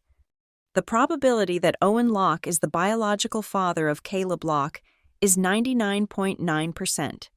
Serena shot out of her chair. Her chair legs screeched against the floor. "That is a lie," she screamed, her voice shrill and desperate. She pointed a trembling finger at me. "She forged it. That is a complete fabrication. She is jealous. She is lying." I stood my ground. I did not have to defend myself. I had reinforcements. From a table near the back, a woman in a dark evening gown stood up. She projected an air of absolute authority. "I am Dr. Lila Monroe," she announced, her voice carrying easily across the room. "I am the director of Helix Core Diagnostics. I personally oversaw the collection and analysis of these samples. I am here tonight to attest to the validity of these results. They are accurate. They are undeniable." Serena looked like she had been slapped. She looked around for support, but the guests were recoiling from her. The facade was cracking. I was not done. I reached back into the clutch and pulled out the second document. It was the photocopy of the secret agreement, the paper that Margaret had kept safe for over 2 decades. "And this," I said, holding up the blue-bound document, "is a private agreement signed 24 years ago." I opened it to the page with the signatures. It details how Graham Locke agreed to adopt Caleb, fully aware that he was not his biological son. It details the transaction. He gave Caleb the name and the inheritance rights in exchange for Serena's silence regarding certain financial irregularities during the company's initial public offering. I looked at Graham. He was pale, sweating under the stage lights. He looked small. He knew. I said to the room, he knew for 24 years that Caleb was his nephew. Not his son, but he chose to bury the truth. He chose to lie to his shareholders. He chose to lie to his family. And worst of all, he chose to stand here tonight, on my wedding day, and invoke the sanctity of blood to disinherit me, while knowing that the heir he chose is built on a foundation of deceit. Margaret stood up then. My grandmother rose slowly, with the dignity of a queen. She did not need a microphone. "I have read the results," she stated, her voice cutting through the chaos. "I read them 24 years ago when Laura first showed them to me. I kept my silence because Laura asked me to. She begged me to wait until Savannah was strong enough to wield this truth herself." She looked at her son with a disappointment that was more devastating than anger. "I hoped," Margaret said, "that you would do the right thing. Graham, I hoped you would not force her hand, but you have proven that your vanity is stronger than your honor." Graham began to stammer. "No," he said, his voice weak. "No, that is, it is complicated. You do not understand the context. It is not what it looks like." I signaled to the audio-visual technician in the corner. I had handed him the USB drive before the speeches began, telling him to be ready for a slideshow tribute. "Project the image," I ordered. The massive screen behind the head table, intended for childhood montages and wedding photos, flickered to life. A photo appeared. It was grainy, taken on film over 2 decades ago, but the subjects were unmistakable. It was a candid shot from a private party, likely taken by a friend. It showed Serena and Owen Locke. They were tucked into a corner of a booth. They were not just talking, they were embracing. Owen's face was buried in her neck, and Serena was looking at the camera with a wild, reckless happiness that I had never seen on her face when she looked at my father. The room erupted. The visual proof was the final nail in the coffin. The whispers turned into shouts. I saw a prominent financial journalist, a man known for his ruthless exposes, quietly pull out his phone and tap the record button. He was not looking at me with pity anymore. He was looking at me like I was the most important source he had ever encountered. I knew then that this story would not stay in this ballroom. By morning, it would be in every paper on the West Coast. By noon, the stock price would be plummeting. I turned back to the table. I looked at Caleb. He was sitting frozen, his glass of champagne still halfway to his mouth. He looked like a child who had just been told Santa Claus was dead.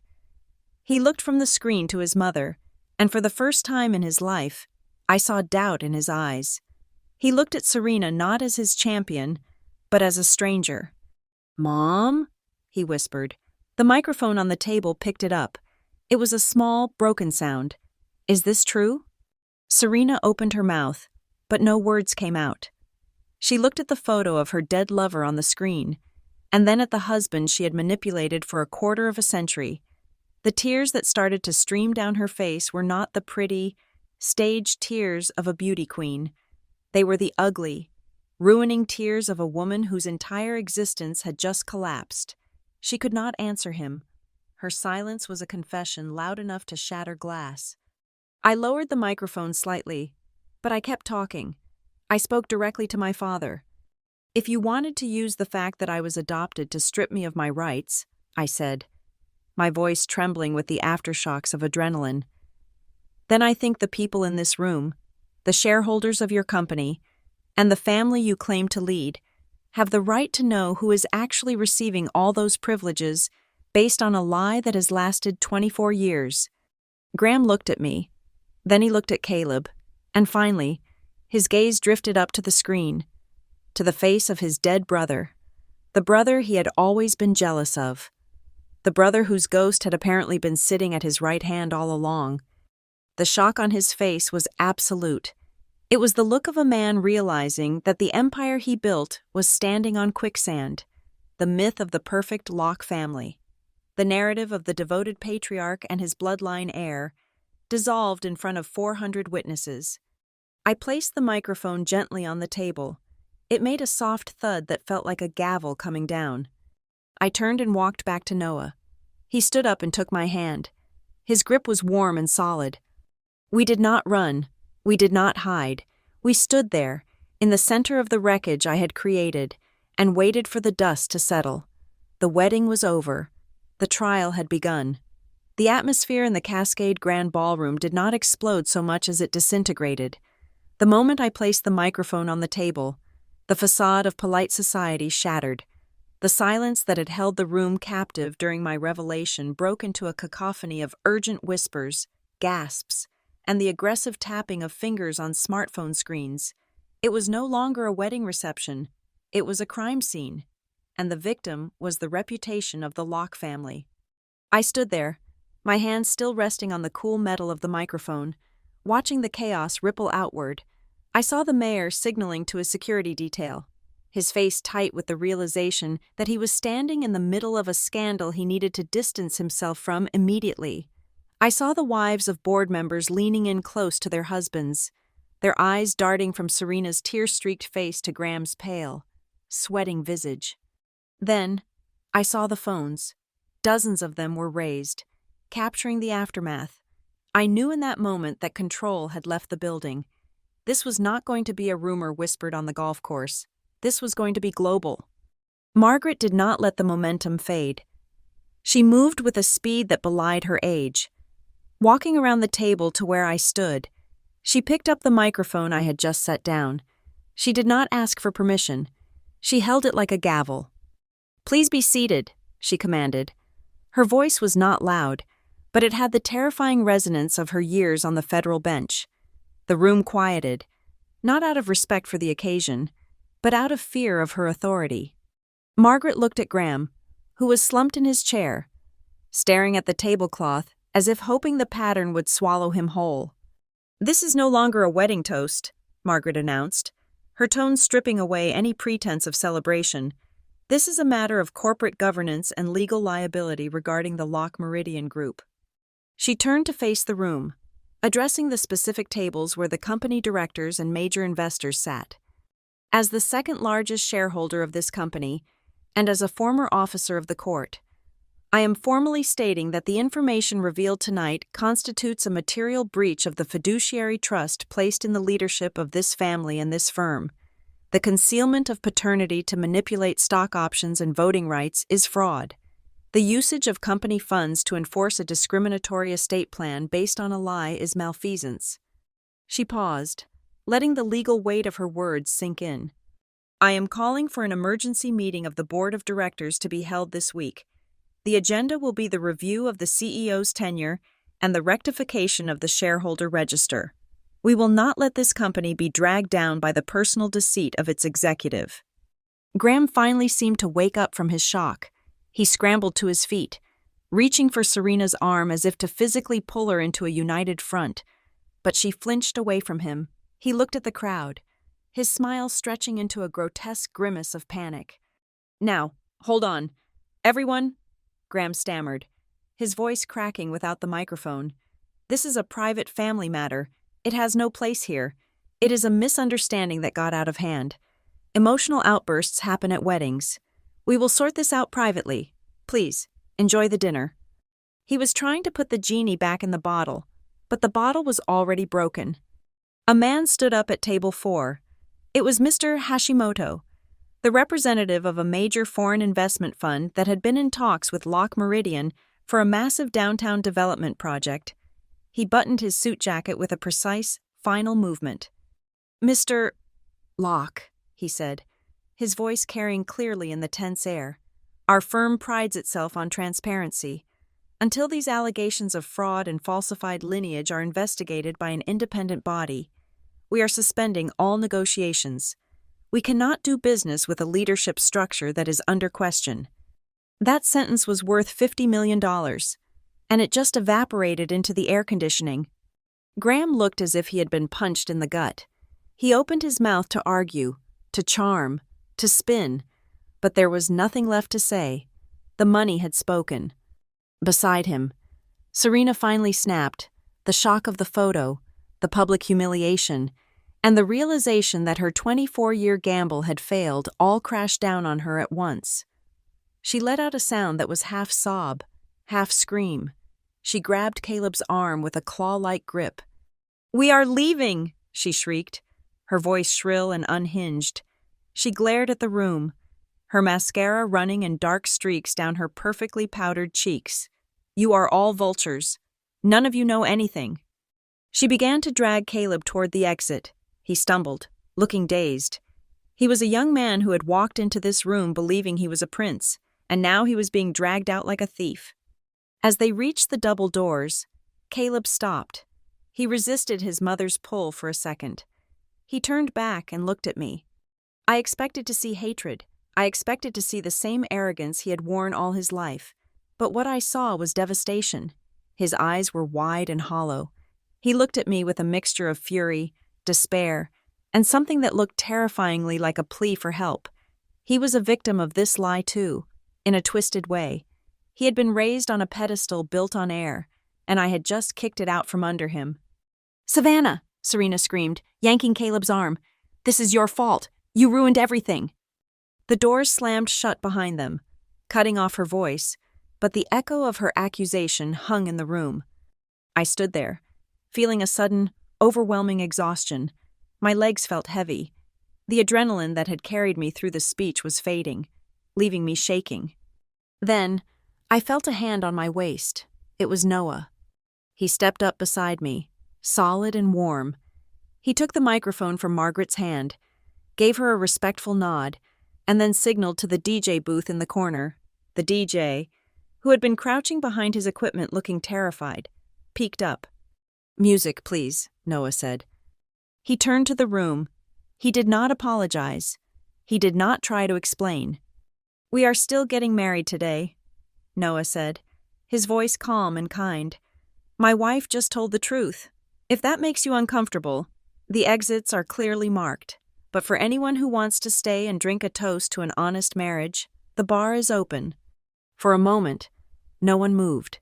Then, the shuffling began. It was a fascinating study in loyalty and power. About half the guests stood up. These were the sycophants, the people whose fortunes were too tightly tied to Graham's favor to risk being seen condoning his humiliation. They collected their purses and coats, murmuring apologies, avoiding eye contact, and scurrying out the doors like rats fleeing a sinking ship. But the other half stayed. These were the interesting ones, the competitors, the independent investors, the people who had been quietly tired of Graham's arrogance for years, and, crucially, the people who respected a winner. They looked at me not with pity, but with a new kind of assessment. I was no longer the overlooked daughter. I was the woman who had just decapitated the king in public. I was a player. They sat back down. They picked up their wine glasses, and slowly, the conversation resumed. But the topic had shifted entirely. They were not talking about the centerpiece or the bride's dress. They were talking about the stock price. They were talking about the inevitable restructuring. A woman approached the head table as the first course was being cleared. I recognized her immediately. She was a senior columnist for the Financial Times of the West Coast, a woman known for her razor-sharp profiles of business leaders. She had been invited as a trophy guest by Graham, a way to ensure press coverage. She stopped in front of me. She did not offer a hug. She offered a business card. "Mrs. Vance," she said, using my new name. That was the most effective hostile takeover I have ever witnessed. I took the card. "Thank you," I said. "I am going to write about this," she said. "The story isn't about a wedding anymore. It is about how a myth was dismantled. I would like to interview you, on the record, about how a daughter uses the truth to break a glass ceiling her father reinforced with concrete." I looked at Margaret. My grandmother gave a barely perceptible nod. "Call my lawyer on Monday," I said. The rest of the night was a blur. We danced. But it wasn't the romantic sway of a typical reception. It was a victory lap. Every time I looked at the door, I expected Graham to burst back in. But he never did. He was gone. By the time Noah and I got back to our hotel suite, the internet had already done its work. A guest had uploaded the video of my speech to a video-sharing platform. It was titled, "The Red Wedding of Seattle Real Estate." It already had 50,000 views. The hashtag #LockWedding was trending locally and climbing nationally. I watched it on my phone, sitting on the edge of the bed in my wedding dress. I watched myself walk to the microphone. I watched myself drop the bomb. It felt like watching a stranger, someone fierce and fearless. Noah took the phone from my hand and tossed it onto the duvet. "You did it," he said quietly. "I did," I whispered, "but the war isn't over. It's just starting." The next morning, the honeymoon was canceled. We had tickets to Bora Bora. But instead of waking up to turquoise water, I woke up to the squawk of cable news. The market had opened, and Lock Meridian Group was in freefall. The stock had dropped 12% in the first hour of trading. The headlines were brutal. Lock dynasty and DNA scandal. CEO's credibility crumbled by daughter. Fraud allegations rock Seattle real estate giant. The articles were not focusing on the family drama as much as the business implications. Analysts were asking the hard questions. If Graham Locke lied about his own heir for 24 years to manipulate trust funds, what else did he lie about? What other disclosures were faked? The trust in his leadership had evaporated overnight. I spent the day in a conference room at Sterling's law firm. Margaret was there, looking fresh and battle-ready in a navy suit. Noah was there, handling the press inquiries that were flooding in. We were not sipping cocktails on a beach. We were building a dossier. We laid it all out, the new DNA results, the chain of custody videos, the scan of the Project Aurora file, and then we added the history of discrimination. I pulled out the binders I had kept for years, the emails where Graham told me I was only a lock on paper, the records of my exclusion from shareholder meetings, the disparity in funding between my education and Caleb's. Sterling, the lawyer, paced the room, reading the transcript of Graham's wedding speech, which had been transcribed from the viral video. "This is the smoking gun," Sterling said, tapping the paper. "He publicly stated that he was disinheriting you because you were not his blood. He explicitly tied financial decisions to genetic lineage. In a public company, that is actionable. It proves that his decisions regarding the company's succession plan were not based on merit or fiduciary duty, but on a personal discriminatory bias that he was willing to enforce even when he knew the premise was a lie." He looked at me. "We can argue that his entire tenure as CEO has been compromised by this conflict of interest. He was protecting a fraudulent heir at the expense of the company's stability. It was working. We were building a case that was bulletproof." Then, around 2 p.m, my phone rang. It was an unknown number. I put it on speaker. "This is Savannah," I said. "Ms. Locke," a deep male voice said. "This is Arthur Penhaligon." The room went silent. Arthur Penhaligon was the longest-serving member of the Locke Meridian Board, a man who rarely spoke, and whom I had always assumed was in Graham's pocket. "Mr. Penhaligon," I said, my voice steady, "to what do I owe the pleasure?" "I am calling to tell you that I have seen the video," he said, "and I have seen the initial reports from the DNA labs that your grandmother circulated to the board this morning." I waited. "I want you to know," he continued, his voice dry and emotionless, "that you have done us a favor." "Excuse me?" I asked. "The board has been tired of Graham's antics for a long time," Arthur said. "His ego has cost us deals. His obsession with image has blinded him to market shifts. But we never had a clean way to remove him. He is the founder. He is the face. We needed cause. We needed something irrefutable that would allow us to sever ties without a 10-year legal battle." He paused. "You just handed us a loaded gun. Savannah, the fraud regarding the heir, the public meltdown, the lying to shareholders. It is exactly what we needed." I looked at Margaret. She raised an eyebrow. "So," Arthur continued, "I am calling to let you know that when the vote comes up this week, you will have the numbers. We are not doing this for you, necessarily. We are doing it for the stock price, but the result is the same." He hung up. I sat back in the leather chair, stunned. I had thought I was fighting a lonely battle against a giant. I realized then that the giant had been rotting from the inside for a long time. I hadn't just saved myself. I had triggered a corporate immune response. The business my mother helped build was rejecting the virus that was Graham Locke. I looked at the whiteboard where we had mapped out our strategy. It wasn't just a family feud anymore. It was a coup. 2 hours later, an email arrived on my phone.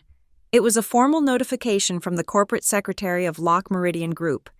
Notice of emergency board meeting, date, Thursday, September 14th, time, 9:00 a.m., agenda, vote of no confidence regarding CEO Graham Locke, review of shareholder standing. I stared at the screen. 72 hours. In 72 hours, I would walk into the building where I had been treated like a visitor for 20 years. But this time, I wouldn't be sitting at the kids' table. I wouldn't be the daughter begging for scraps. I looked at Margaret, then at Noah. I picked up a marker and walked to the whiteboard. I wrote the date in big, bold numbers. I turned to them. "Get the binders ready," I said. "We are going to take back the house." The elevator ride to the top floor of the Locke Meridian headquarters usually made my ears pop. But today, the pressure I felt had nothing to do with altitude. For 29 years, I had walked into this building as an accessory.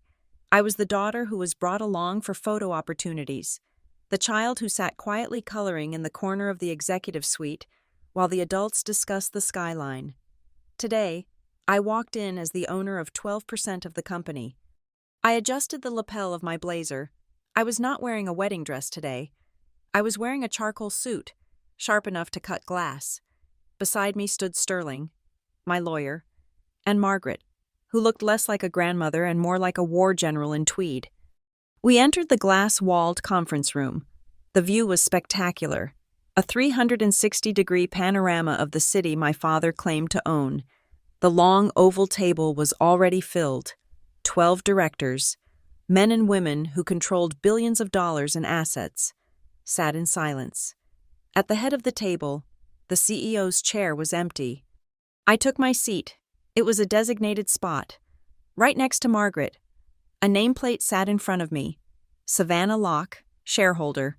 It was the first time my name had ever appeared on this table. Graham arrived 5 minutes late. He looked 10 years older than he had at the wedding. His skin was gray, and the perfectly tailored suit hung loosely on his frame. He did not look at me. He walked to the head of the table and sat down, placing a single folder in front of him. I glanced at the glass doors. Serena was standing in the reception area outside. She was pacing, holding her phone, but the security guard stood with his back to her, blocking the handle. She was not a shareholder. She was not a board member. For the first time since she married my father, the doors of power were locked against her. Arthur Penhaligon, the independent chairman of the board, cleared his throat. He was a man of few words and even fewer smiles. He stated that the meeting was called to order. He said the agenda was singular and critical. We were there to evaluate the leadership capability of the current CEO in light of recent public allegations and to formalize the transfer of equity to the estate of Laura Locke. Sterling stood up. He did not waste time with theatrical speeches. He simply connected his laptop to the main screen. The evidence played out in a devastating sequence. First, the video from the wedding, showing Graham's public disavowal of me based on blood. Then, the certified DNA results from Helix Core, projected in high definition. Then, the scanned files from Project Aurora, proving the timeline of the deception. And finally, the secret agreement between Graham and Serena, trading an heir's legitimacy for silence regarding financial misconduct. The room was deadly quiet. The only sound was the hum of the projector fan. Sterling presented the final piece of the puzzle, the binder of emails I had collected over the years. He showed the board the pattern of systematic exclusion, the denial of resources, and the documented bias that Graham had exercised against me in favor of Caleb. Then, a board member named Eleanor, a woman who had known my mother, leaned forward. She looked directly at Graham. She asked the question that was hanging over the room like a guillotine. She asked Graham if he had ever been informed of the possibility that Caleb was not his biological son prior to the wedding. Graham shifted in his chair. He took a sip of water, his hand trembling slightly. He tried to deflect. He said that paternity was a complex issue. He said that there were rumors, of course, but he had chosen to act in the best interest of the family's stability. He tried to paint himself as the benevolent victim of Serena's lies, a man who had simply been too trusting. It was a good performance. It might have worked on a different audience. But Margaret reached into her bag. She pulled out a single piece of paper, sealed in plastic. She slid it down the center of the polished table. It spun slowly and came to a stop in front of Eleanor. Margaret spoke, her voice even and cold. She said that this was an email recovered from Laura's private server, dated 3 weeks before her death. It was a reply from Graham to Laura, after she had confronted him with the first set of DNA results. Eleanor picked it up and read it aloud. "We will bury Owen's story along with him. This family needs a clear male heir to secure the investor confidence, regardless of DNA. Do not speak of this again." The silence that followed was absolute. It was the twist that snapped the last thread of Graham's defense. He had not been tricked by Serena. He had not been a naive husband protecting a child. He had been a co-conspirator. He had known that Caleb was his brother's son, and he had chosen to lie to the shareholders, to the market, and to his own daughter for 24 years because he believed a male heir, even a fraudulent one, was better for the stock price than a daughter he viewed as weak. Graham sank back into his chair. He closed his eyes. He knew it was over. Sterling stood up to deliver the final legal blow. He analyzed the situation for the board. He explained that Graham's actions at the wedding were not just a personal meltdown. By publicly slandering a major shareholder, me, and threatening to alter the corporate structure based on a genetic premise he knew to be false, Graham had committed fraud. He had abused his power as CEO to enforce a lie. One of the most conservative members of the board, a man who had supported Graham for decades, took off his glasses. He rubbed the bridge of his nose and said that while they could sympathize with the personal tragedy of the situation, the company could not afford a leader who was willing to hide the truth on such a fundamental level. He said that if Graham could lie about his own son for a quarter of a century, the market would never trust his financial reports again. Margaret signaled that it was time. She proposed the resolution. First, the immediate removal of Graham Locke from the position of CEO. Second, the appointment of an interim CEO from outside the family to stabilize the market. Third, the immediate and unconditional transfer of the 12% stake from Laura's estate to Savannah Locke. And fourth, the freezing of all discretionary spending and special privileges previously allocated to Caleb Locke, pending a review of his employment status. Arthur called for the vote. I watched my father look around the room. He looked at the faces of men and women he had dined with, played golf with, and vacationed with. He looked for a friend. He found none. They were business people, and he was now a bad investment. One by one, the hands went up. It was unanimous. Graham stood up. He did not shout. He did not argue. He simply buttoned his jacket, picked up his single folder, and walked out of the room. He passed Serena in the hallway without looking at her. After the meeting, I went up to the roof. The wind off the sound was cold, whipping my hair across my face. I needed to breathe. I walked to the edge and looked down at the city, watching the tiny cars moving through the grid. The door opened behind me. It was Graham. He walked over and stood next to me.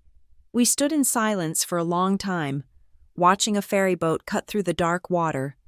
He spoke first. He did not offer an excuse. He did not try to justify himself.